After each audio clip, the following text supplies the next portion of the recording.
Okay, well, I make that 9:10, so I'm just going to get started. It's great to see how many people have joined the first session today, so a very warm welcome to you. I'm Gillian McNeill, and I'm one of the members of the Call Scotland team. First, I just want to thank Craig and my other colleagues at Call for assisting today with this, our first virtual ESL conference. So I'm a speech and language therapist at Call Scotland, and it's really great to be presenting one of the first sessions today. I would like to welcome you wherever you are, whether you're in Scotland, in the UK, or further afield, and whatever your interest is in the topic that I've chosen to share with you today. Now, there won't be any opportunity to ask questions within the session, but I would be delighted if to answer any questions and to share my presentation slides. If you'd like to contact me by email, and you'll see I've put my email on the first slide there. I'll pop it up at the end as well, just in case you haven't quite caught it so far. And also on Twitter, I've put my Twitter handle there, so feel free to share anything there or feedback from the session today. And if you could use the hashtag ESLTech20 that's on the screen.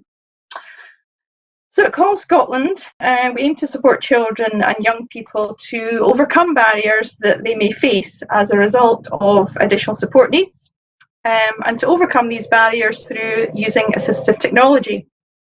Today, my focus is on individuals with communication support needs, whose needs result in typically verbal communication through speech being limited or not possible, for whom an augmentative and alternative communication system may help them to achieve more effective communication with others. The assistive technology being featured is iPad apps for AAC and our App Wheel resource. Now, identifying AAC apps from the very many available can be a difficult task. So I hope that in sharing the information on this resource today, it will help you with that purpose. Just before we go any further, and in case you're not entirely familiar with the term AAC, I wanted to provide this definition taken from the Communication Matters website. So AAC covers techniques and technologies that support or replace spoken communication when it's difficult, and includes a range of systems from signing to symbols, boards, books, and communication aids. It's often supported with a multidisciplinary approach involving key staff, family, carers, and the individual user. At Call Scotland, we would always recommend that you seek out the input of a speech and language therapist with expertise in AAC to assess an individual and to advise you appropriately. So first, I'd like to provide an insight into how the apps are selected and a bit of an overview of the organisation of the apps within the wheel. So I was first involved in creating the App Wheel in 2014, and since then thousands have been downloaded each year. The process for selecting apps has actually changed very little, but we do aim to keep it as up to date as possible, given that apps do tend to come and go. So there's a few key principles that you'll see there on the slide that we follow when selecting apps for the wheel. So we do include a range of apps taking account of needs such as literacy and language skills, social and organisational skills, and the skills needed to operate an app. They're either tried and tested by ourselves or have been recommended by others in our networks. We include those that are reliable, user-friendly, and stand out in their category in some way. And this year, for the first time, I invited and used feedback from 2 surveys conducted online and collected helpful data from around 50 responses. Alternative access is an area that's shown quite significant development with iPads over the last few years. So we aim to include and highlight apps that work particularly well with different access methods. In terms of app support, support from the developer, that is, we feel this is really essential. And I always check the version history when viewing app information in the Apple App Store. If it's more than a year or two since the app was updated, I would be much less likely to recommend and include it. Because if app support is not continuing, there is a possibility that with a future iPad OS update, it will stop working. So I also view the developer website to see if this appears up to date. Check that individual support and questions can be dealt with and that app information is provided, particularly useful if there's a user guide. So finally, app cost, which is a consideration to many. However, I am a firm believer that you do get what you pay for, and that money saved in the purchase price is not always money saved in time and resources in the longer term if the app chosen doesn't work out. But we do aim to include apps that are more or less costly to buy, so there's a range of prices there too.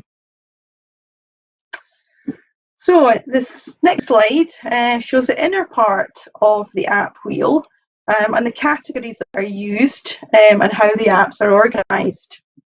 So they're organised based on their key features, although this is tricky because some apps could be listed under multiple categories. So we've taken our own judgment on this and chosen to assign them according to their primary features. So on the right, excuse me, the apps are categorized as full communication systems, text-based at the top for individuals with basic to secure literacy skills, symbol-based systems in the right middle section, and these are typically with grid layouts and large vocabularies, and those with less common symbols and features at the bottom section. So on the left bottom section are apps supporting simple communication, although they're still symbol, photo or image based. They're useful perhaps for an introduction to AAC or where a total communication approach is in place. On the left top section are apps that focus on a specific approach or in building skills for AAC use. So this is a download page for the app wheel on the main call website. And I do have to say that the app wheel is not up yet. It has taken many hours to update, and we're just at the very final stages of a few tweaks in the next couple of days. But I'm hopeful that it will be there to download by the end of the week. So first of all, if you go to callscotland.org.uk, which you'll see on the black tab, then click on posters and leaflets, and then on the name of the iPad app wheel itself. So I'll just hopefully that my iPad will link through to my browser, and you should be able to see the call website live at the moment.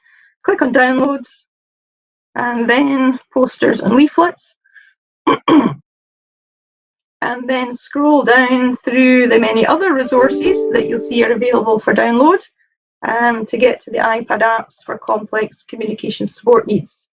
And you'll see the red download button. So what I'm going to do is I'm just going to jump to the wheel now.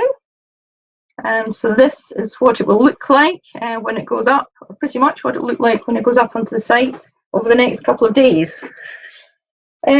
So this is probably one of the more major updates that we've had over the years, and it's a PDF.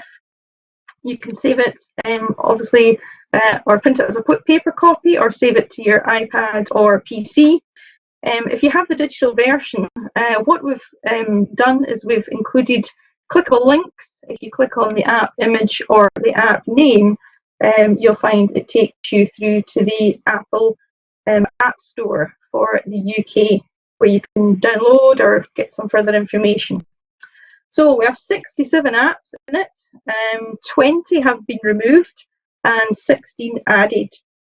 In terms of the organisation, we've taken out the section on apps supporting BSL, British Sign Language, and instead we've added a pod category with 2 apps appearing in that. We've added some information on alternative access, and I'm just going to zoom into one of the sections so you can see how we've done that. This is a text-based section. We've always had a small s next to an app image to indicate switch access. But with the advent of head tracking, which is now a feature of the iPad Pro, which has the front-facing true depth camera, there is the opportunity to use head movements to control apps and your iPad. So the H indicates apps that have inbuilt tracking, so they're particularly well suited to this form of access method. It's not eye gaze, it is head movements that are required. It's based on the face recognition technology that's coming to a lot of phones and iPads.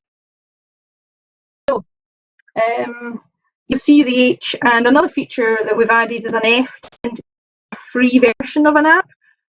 So this is typically a restricted version which might allow limited use or fewer features, but it is really useful to allow you to have a look at the app and get a sense of the look and feel.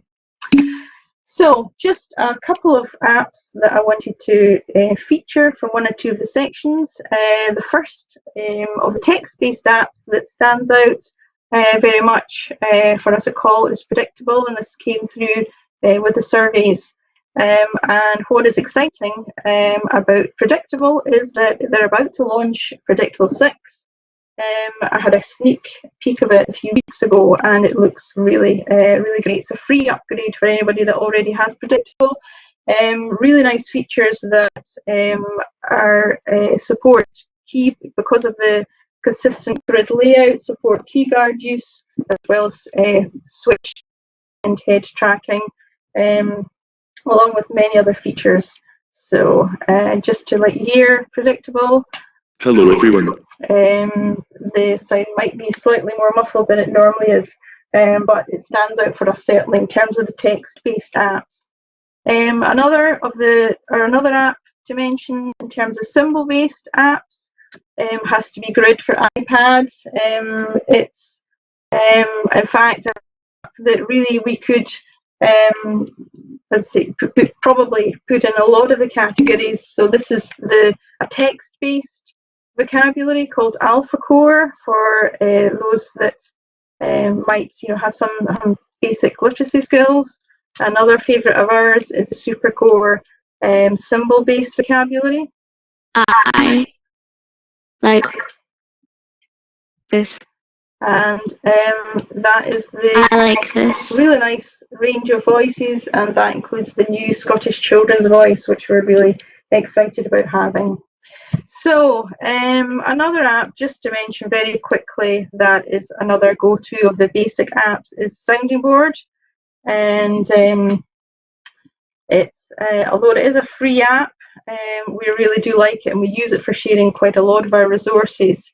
AbleNet is a company behind a lot of other assistive technology, and we think it's a good app for introducing somebody to AAC and for trying it out. This is a board that I created at the beginning of lockdown using Sounding Board. It doesn't have very many inbuilt images, but these are some free AAC symbols because you can use your own images, photographs, or those you've taken from the internet, and you can create boards between 1 and 20 symbols. And another, we use also Sounding Board for the Call Scotland shared reading boards, which are on our Symbols for All website. And this is the station mouse. I've just got my warning that I have 1 minute to go. So yeah, time is fine so far. One other app to mention, a go-to app of ours, Book Creator. A great app for lots and lots of things, including sharing stories, activities, lovely feature with photographs, with audio, and videos. Really can be used for lots and lots of things. On holiday with my family. That's a simple book that I made earlier, remembering times of being able to go on holiday, which we're not going to be doing for a wee while yet. So that, and a final app to mention is Bitsboard, which is in the building skills section. Here, great, upload some of your photographs, and Bitsboard pops them into numerous games for you to choose from. So what I'd like to do is just to go back to my PowerPoint now and show you my email address again. And just to say thank you very much for joining me today. It's really been a pleasure to see quite a few familiar names as well joining me. I hope it's been helpful. Please get in touch if you've got any questions or would like a copy of the presentations.